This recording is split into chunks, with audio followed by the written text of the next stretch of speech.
過去那死黨早晚共對，各也扎職以後沒法暢聚，而終於相約到，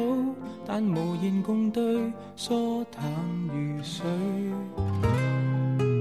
日夜做見爸爸，剛好上身，卻霎眼看出他多了皺紋，而他的蒼老感是從來未覺，太內疚擔心。最心痛是愛得太遲，有些心意不可等某個日子，盲目地發奮，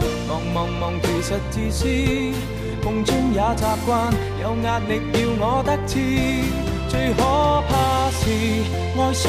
要及時，只差一秒心聲都已變歷史，忙極亦放肆，見我愛見的相知，要抱要吻要怎麼也好，偏要推說等下一次。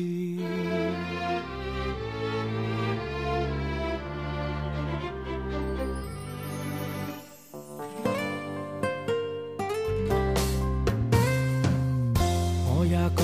我體質仿似下降，看了症得到時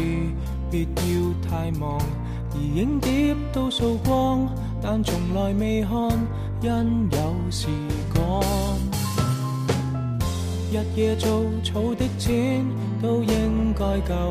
到聖誕正好講跟我白頭，誰知他開了口，未能捱下去，已恨我很久。錯失太易，愛得太遲，我怎想到他忍不到那日子，麻木地發奮，忙從來未知，幸福會掠過，再也沒法說中意。愛一個字也需要及時，只差一秒心聲都已變歷史，為何未放肆，見我愛見的相知，要抱要吻要怎麼也好，不要相信一切有下次，相擁我所愛又花幾多秒，這幾秒能夠做到又有多少，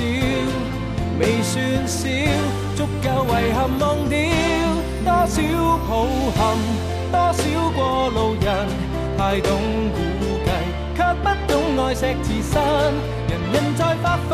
想起他朝都興奮，但今晚未過，你要過也很吸引。縱不信運，你不過是人，理想很遠，愛於咫尺卻在等。來日別操心，趁你有能力開心，世界有太多東西發生，不要等到天上